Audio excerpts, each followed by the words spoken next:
Yes, Kenya. Tamu sana, yes, tamu sana. Earlier today, we did release a video about Moses Kuria's misfortunes yesterday in Kiamba constituency. If in case you missed the video, it's one of our latest videos in this YouTube channel that is really currently doing so well on YouTube today. Check on the video, it's a wonderful video. So in this video right now, I want us to dissect and talk about the outcome of Kalonzo Musyoka, Raila Amolo Odinga night meeting. Because sometimes last week, Kalonzo Musyoka made it clear to the whole nation that he was going for a meeting with Raila Amolo Odinga.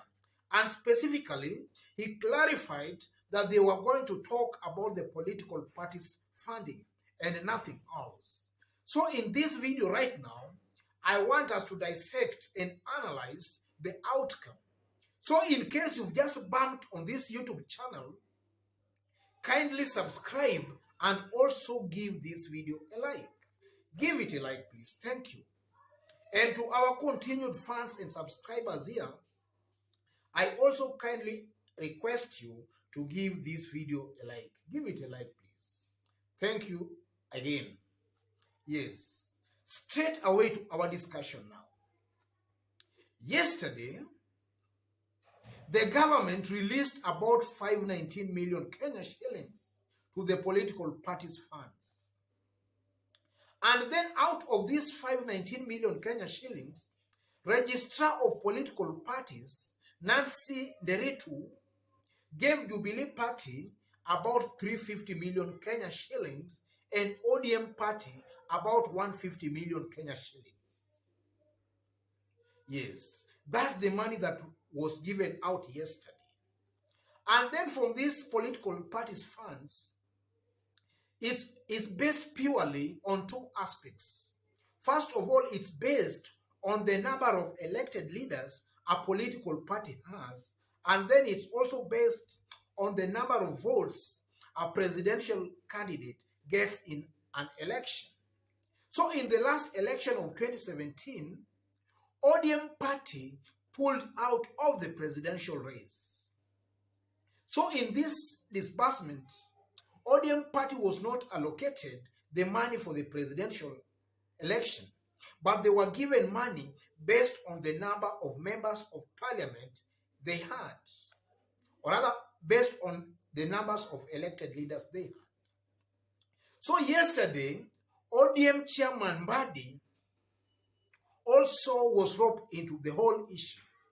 John Mbadi yesterday said that Raila dropped out of the race, of the presidential race in 2017. But nonetheless, his name was on the ballot paper, and he went on and managed about 73,000 votes. So John Mbadi yesterday was trying to insinuate that out of the 73,000 votes Raila Amolo Odinga got, the registrar disbursed about 12,000 Kenya shillings. So if maybe ANC party, Ford Kenya, and Wiper want them to share the money, then maybe they can only share about the 12,000 Kenya shillings that they were given as a result of the presidential votes. But they cannot share with them the money that ODM was allocated because of their elected leaders, being the governors, MPs, senators, and members of county assemblies. Yes, that's the thing now. So I want us in this video to look at what the law says about a political party being given money and what can make a political party not to be given money. So on your screen you can see that a political party can be denied money if the party does not have, or rather set at least, or if the party does not have at least 20 elected members of the National Assembly, 3 elected members of the Senate, 3 elected members who are governors, and 40 members of county assemblies. That's what the law stipulates. And if you look at that criteria pretty well, then none of these parties, Kalonzo's party, Wiper, ANC party, or even for Kenya, none of them qualify to be given any political party funding. And then from that list, ladies and gentlemen, you can see clearly that Wiper has 19 elected members of parliament. ANC has 12 elected members of parliament, and Ford Kenya has 11 elected members of parliament. It has to be only elected members of parliament. So none of these parties qualifies. And then also when you come to the elected senators, Wiper Party has 3 elected senators. One they just got recently. So it means that before recently, Wiper never qualified. And then ANC party has only 3 senators and 1 governor.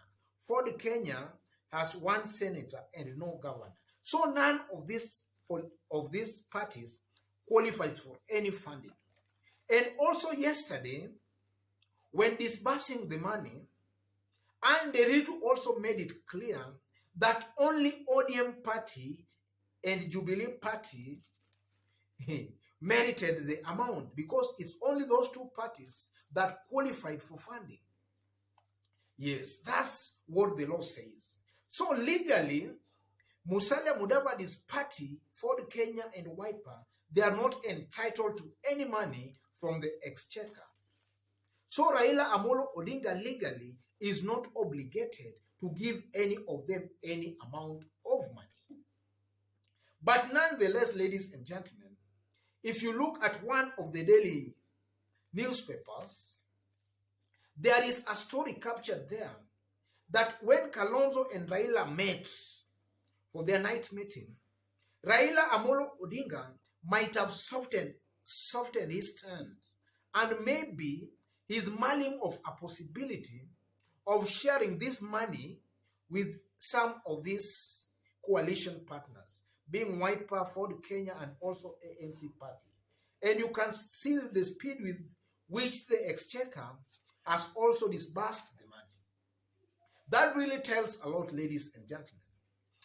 It somehow explains that the president himself might be very, very keen on making sure Raila Amolo Odinga, Kalonzo Musyoka, Wetangula, and even Musalia Mudavadi work together. So if it's about the money that is causing all this unity and disharmony, then there is no big deal in ODM party sharing the money with these coalition partners, though that is purely out of goodwill, ladies and gentlemen. So from where I sit, ladies and gentlemen, the meeting between Kalonzo Musyoka and Raila Amolo Odinga, Raila might have agreed to share part of the money with this team of Kalonzo, Musalia, and also even Moses Wetangula. I think that they might have reached a consensus on that.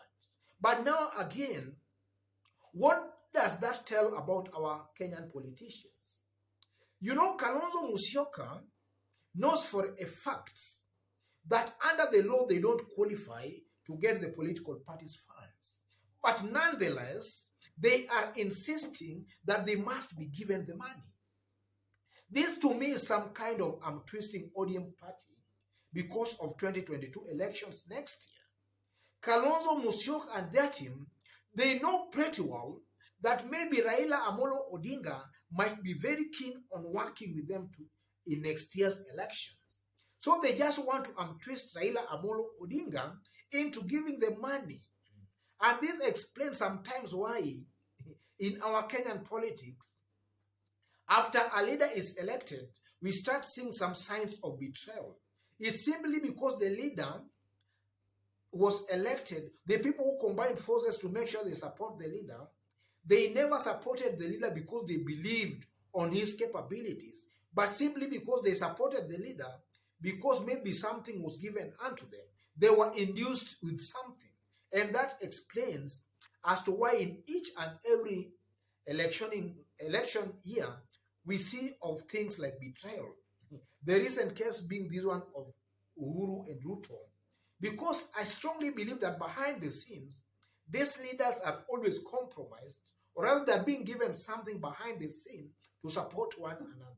And that explains the rampant speed of betrayals among the top politicians. Otherwise, folks, for now, I don't have much but to end the discussion there. Just as I did mention when we were starting, tap on the subscription button and also kindly give this video a like. Give it a like, please. So that's purely how I view the whole thing. You are also free to drop your opinion as to what you think about Kalonzo, Musalia Mudavadi, and Ford Kenya. I'm twisting Raila Amolo Odinga into giving them the money. You are also free to drop your comment and opinion. God bless you. God bless Kenya. Tamu sana.